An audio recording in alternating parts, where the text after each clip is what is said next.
చాలా గొప్పగా చెప్పిన మన మినిస్టర్ దగ్గర పోతే మా నేడుగ మఠంలో బీద పిల్లలందరినీ కూడా లేదా అనాథ పిల్లలందరూ కూడా దరి చేర్చి ఇక్కడ వాళ్ళకు చదువు చెప్పిస్తా ఉన్నాం, భోజనం పెడతా ఉన్నాం మా స్వామి అని చెప్పాం. అదే కాదు ఇక్కడ పెద్ద గోశాల ఉందని చెప్పాము. అదే కాదు మంచి హాస్పిటల్ కడతా ఉన్నాం, మంచి స్కూల్ చదువు చెప్తా ఉన్నాం. నిజంగా కూడా ఎట్లా సాధ్యం అంటే చెప్పాను నేను, మీరు ఒక్కసారి వచ్చిపోండి మీకు తెలుస్తుంది, అంత గొప్పగా ఉంది మా నేడుగ మఠం అని చెప్పాము. ఖచ్చితంగా 16 తారీఖు రోజు మంత్రివర్యులు వస్తా ఉన్నారు, శాసనసభలు వస్తా ఉన్నారు. ఈ కార్యక్రమాన్ని గంభీరంగా చేసేటువంటి ఒక ప్రక్రియ బాధ్యత తీసుకున్నాం. ఖచ్చితంగా అందరు ఎమ్మెల్యేలని మంత్రులను పిలిపించి 16 తారీఖు రోజున వాళ్ళ చేతుల మీదనే ఖచ్చితంగా మనం ఈ ఉన్నటువంటి ఈ అనాథ ఆశ్రయాన్ని గాని, స్కూల్ బిల్డింగ్ గాని, గోశాలను గాని ఓపెన్ చేయించుకుంటాం. ఎందుకంటే ఈ ప్రాంతంలో జరుగుతున్నటువంటి ఇటువంటి గొప్ప కార్యక్రమాలు మొత్తం అంతా తెలియాలా, ఉమ్మడి పాలమూరు జిల్లాకు తెలియాలా, తెలంగాణకు తెలియాలా, పక్కన కర్ణాటక రాజ్యానికి తెలియాలా. తెలిసి వాళ్ళందరూ కూడా అరే ఈ ఆధ్యాత్మికమైనటువంటి ఒక మంచి ప్రదేశం భక్త నియోజకవర్గంలో నేడుగ మఠం దగ్గర ఉంది అని వాళ్ళు గొప్పగా చెప్పుకున్నప్పుడే మనకందరూ కూడా తృప్తి ఉంటది. కాబట్టి మీ అందరూ కూడా ఈ కార్యక్రమాన్ని మేము స్వాముల వారు చెప్పిన విధంగా ప్రతి ఒక్క కార్యక్రమాన్ని ముందుకు తీసుకుపోతా ఉన్నాం. ఇంకా ఏమైనా మాకు తెలియకుండా ఏమైనా చేయలేకపోతే కూడా స్వామివారు ఎక్కడ కూడా ఆలోచన చేయకుండా ఏ రాత్రి ఫోన్ చేసినా కూడా ఖచ్చితంగా మఠాలు గాని, గోపురాలు గాని, మస్జిదులు గాని ఇంకా ఏవైనా సరే ఖచ్చితంగా బాధ్యతతో తీసుకొని మేము భగవంతుడు ఇచ్చినటువంటి ఒక మంచి సంకల్పం మాకు కలిగించిండు.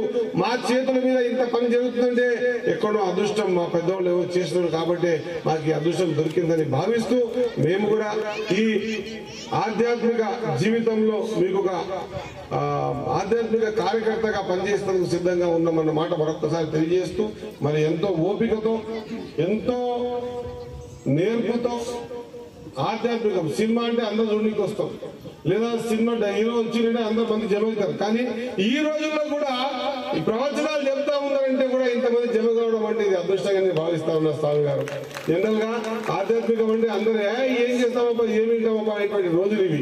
ఈ రోజుల్లో కూడా నేడుగంలో అందరూ వచ్చి ప్రవచనాలు వినడం అనేది నిజంగా కూడా కొత్త రకమైనటువంటి వాతావరణం మేము చూస్తా ఉన్నాం.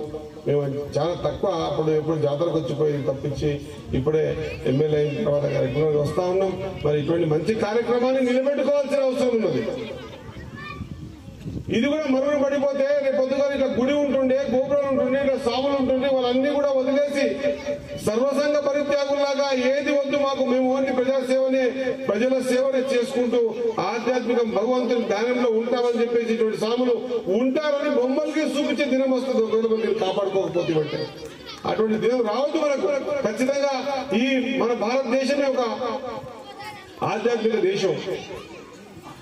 ఋషులు, మునులు, సత్పురుషులు, మహాపురుషులు ఎంతో మందిని కన్న దేశం ఈ దేశం. ప్రపంచ దేశాల్లో దేశం కోసమే ప్రాణాలని వేల సంఖ్యలో, లక్షల సంఖ్యలో కూడగొట్టుకున్నా కూడా మళ్ళా నిలబెట్టి నేను కూడా రెడీగా ఉన్నా చావడానికి అని చెప్పుకునేటువంటి గడ్డ మన భారత గడ్డ. మరి ఇటువంటి గడ్డ మీద ఇటువంటి తెలంగాణలో మన పాలమూరు జిల్లాలో, నారాయణపేట జిల్లాలో నేడుగ మఠంలో ఇంకా ఆధ్యాత్మికం బతికుందంటే దీన్ని బతికించుకోవాల్సిన బాధ్యత మనందరి మీద ఉందన్న మాట మరొకసారి గుర్తు చేస్తూ, మరి ఈ కార్యక్రమం ఇప్పటికే సమయం కాలాతీతం అవుతుంది. మరి మీ కార్యక్రమాలు ఉన్నాయి కాబట్టి నాకు కూడా కొన్ని కార్యక్రమాలు పోవాల్సిన అవసరం ఉంది. మరి మీరు ఈ కార్యక్రమాన్ని జయప్రదం చేయాలా, ఇది రోజుకింత పెరగాల, సంఖ్య పెరగాల. నేను మొన్ననే స్వామి గారు చెప్తే నేను ఒక రీల్ తీసి పంపించిన. ఈ 18 తారీఖు రోజు 17 తారీఖు జరగబోయే పెళ్లిళ్ళు సాధ్యమైనంత వరకు మనం కొంత ప్రయత్నం చేసి చేయించగలుగుతాం. ఈ రోజు పెళ్లిళ్ళు ఎట్లా పోయినంటే పక్కింటోడు పెద్ద మంది వేసినంటే మనం వానకంటే ఎక్కేయాలనుకుంటాం. వాడు 3 రకాల భోజనాలు పెడితే మనం 6 రకాల భోజనం అంటాం. వాడు ఇంకా ఏదో రకాలు చేస్తే మనం అంతకంటే చేయాలనుకుంటాం, లైటింగ్ అనుకుంటాం, ఏమనుకుంటాం తెలియక మనకి అప్పైపోయి ఉన్న ఆస్తితో ఇల్లు అమ్ముకోవాల్సిన పరిస్థితి వస్తుంది.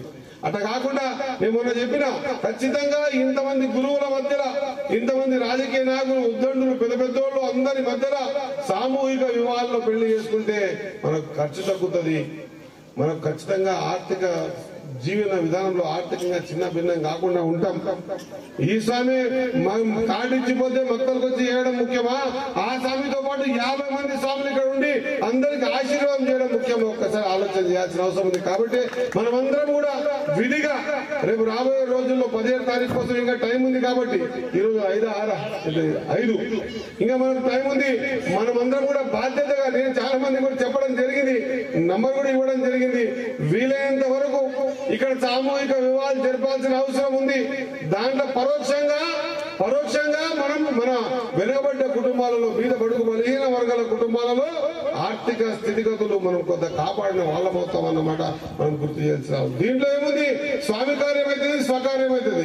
స్వామి కార్యం స్వాముల చేత ఆశీర్వాదం ఇప్పించడం, స్వకార్యం మనకు తెలిసిన వాడు ఆర్థికంగా చిన్న భిన్నం కాకుండా, వాడు అప్పుల పోతు కాకుండా చూడాల్సిన ధర్మం మన మీద ఉందన్నమాట మీ అందరికి గుర్తు చేస్తూ, మరి 17వ తారీఖు కార్యక్రమం నా దగ్గర చాలా పెద్ద కార్యక్రమం అది.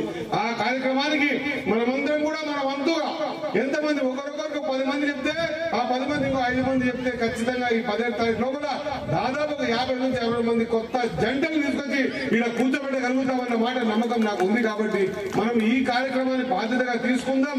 మిగతా ఈ రావడానికి రోడ్ల సంగతి కానీ, కరెంటు కానీ, నీళ్లు కానీ, ట్రాన్స్ఫార్మర్ కానీ, కంపౌండ్ కానీ, లైటింగ్స్ కానీ, ఇదంతా అన్ని కార్యక్రమాలకి నేను బాధ్యత తీసుకుంటా, బాధ్యత వహించి ఈ కార్యక్రమాలన్నీ కూడా స్వామివారికి చేసిస్తానన్నమాట మరొక్కసారి గుర్తు చేస్తూ, ఈ చక్కటి కార్యక్రమాన్ని ప్రతిరోజు కింద ఇంతకుముందు మా చంద్రకాంత్ చెప్పుకుంటూ వస్తుంది. గతంలో వాళ్ళ చిన్నతనంలో ఈ మఠం కాడికి రావడానికి భయపడారంట.